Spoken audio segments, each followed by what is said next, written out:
ఈరోజు జాతీయ పార్టీ మరియు రాష్ట్ర పార్టీ సూచన మేరకు ఈరోజు ఆంధ్రప్రదేశ్ రాష్ట్ర వ్యాప్తంగా అన్ని జిల్లాల్లో ఈరోజు జాతీయ అత్యవసర దినంను రాష్ట్ర పార్టీ సూచన మేరకు నిర్వహిస్తున్నాం. అందులో భాగంగానే నంద్యాల జిల్లా బీజేపీ అధ్యక్షులు అభిరుచి మధు గారు సలహాతో డోన్ అసెంబ్లీ డోన్ పట్టణంలో ఈరోజు జాతీయ అత్యవసర దినం 1975 జూన్ 25న జరిగినటువంటి కార్యక్రమంలో పాల్గొన్నటువంటి రాష్ట్రీయ స్వయం సేవక్ సంఘ్ పెద్దలు కావచ్చు, అదేవిధంగా బీజేపీ పార్టీని ఆ రోజు వెన్నంటూ ఉండి నడిపినటువంటి స్థానిక కార్యకర్తలను సన్మానించుకునే కార్యక్రమాన్ని ఈరోజు డోన్ పట్టణంలో నటరాజు గారి స్వగృహంలో డోన్ అసెంబ్లీ బీజేపీ సీనియర్ నాయకులు, యువమోర్చా నాయకులు, ఇతర నాయకులతో కలిసి నిర్వహించుకుంటున్నాం.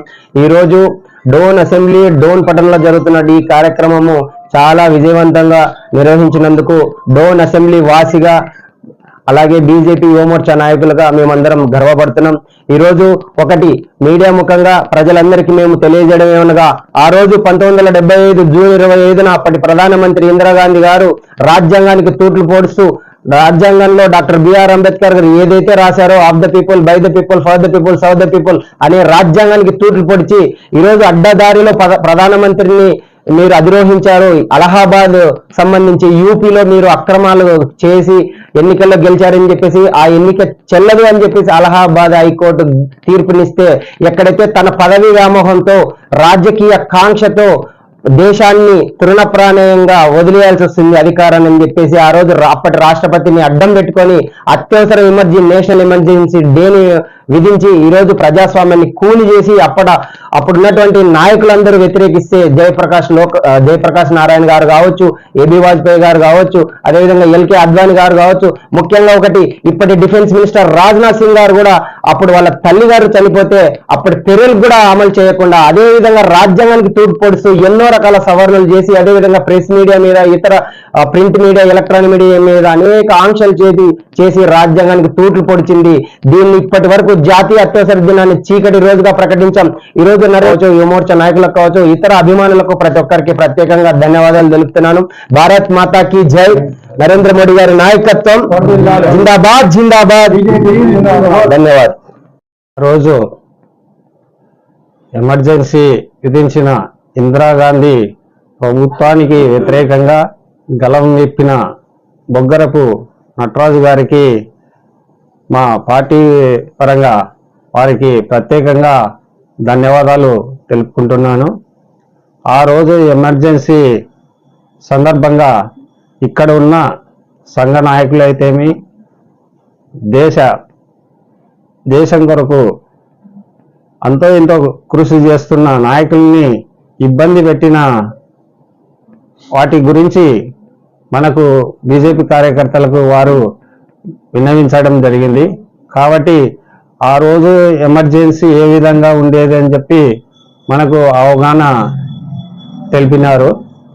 నాకు తెలిసి ఇందిరాగాంధీ గారు ఆ రోజు అలహాబాద్ హైకోర్టు వారి పార్లమెంటు ఎన్నిక చెల్లదని చెప్పి దేశమంతటా ఎమర్జెన్సీ విధించిన ఘనత వారికి దక్కింది. ఆ సందర్భంలో వారు జనాభా అరికట్టాలనే ఉద్దేశంగా వారి కుమారుడు సంజయ్ గాంధీ గారు కుటుంబ నియంత్రణ చేపట్టడం జరిగింది. ఎక్కడ పడితే అక్కడ మగవారు కనపడితే వారిని తీసుకుపోయి ప్రభుత్వ హాస్పిటల్లో కుటుంబ ఆపరేషన్లు చేయడం జరిగింది. అంటే హిందువుల జనాభా తగ్గించాలి.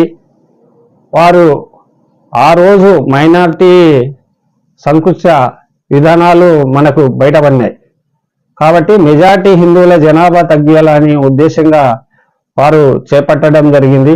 దేశవ్యాప్తంగా ఆ ఎమర్జెన్సీ డేని ఈరోజు కూడా మనం గుర్తు తెచ్చుకుంటున్నామంటే వారు పాపిస్టి విధానాలు ఆ విధానాలను నిరసిస్తూ ఈ రోజు వరకు కూడా దేశంలో మనం తెలియజేసుకుంటున్నాం. వార్తలో అందరికీ ధన్యవాదాలు తెలుపుకుంటూ జై హింద్, జై భారత్. 1975లో అత్యవసర పరిస్థితి విధించినటువంటి ఇందిరాగాంధీకి వ్యతిరేకంగా డోన్ పట్టణంలో మాకు వచ్చిన సూచన ప్రకారము మేము కొంత అరెస్ట్ అయిన తర్వాత ఆ వ్యతిరేకంగా మేము డోన్ పట్టణంలో మాకు వచ్చిన బాధ్యత ఏమంటే ఎక్స్రే పేపర్ వస్తుండే మాకు ప్రతి 15 రోజులకు ఒకసారి ఎక్స్రే అంటే దేశంలో జరిగినటువంటి అకృత్యాలు, ఎమర్జెన్సీ జరిగేటువంటి అధికార దుర్వినియోగం దాని గురించి మనకు ఒక 4 పేపర్లు ఎక్స్రేలో వస్తుండే.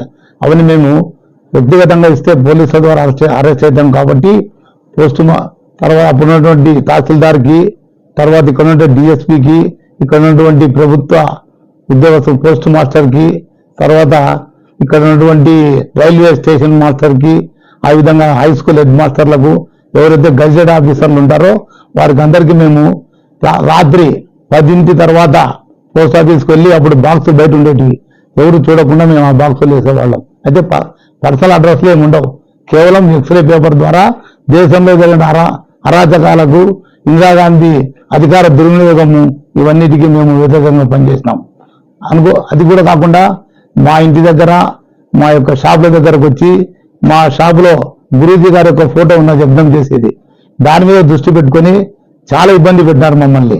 అయితే మా అన్నయ్య గారు షాప్ నుంచి ఆ ఫోటో తీసేసి పక్కకు పెట్టినారు.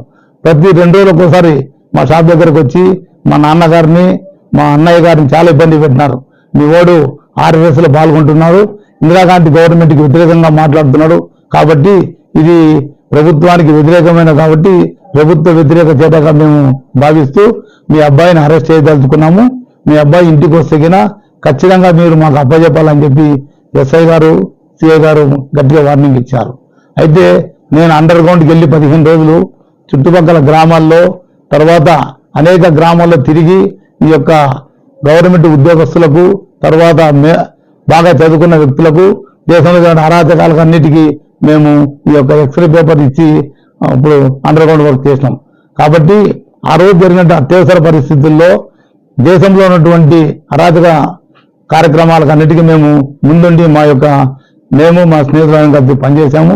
కాబట్టి ఈ కార్యక్రమానికి నన్ను మా ఇంట్లో కార్యక్రమం చేస్తున్నందుకు నాకు సంతోషంగా ఉంది.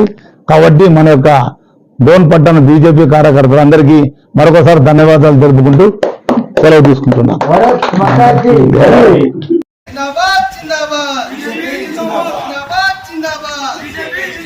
జోహార్ శ్యామ్ ప్రసాద్ ముఖర్జీ గారు, జోహార్ శ్యామ్ ప్రసాద్ ముఖర్జీ గారు.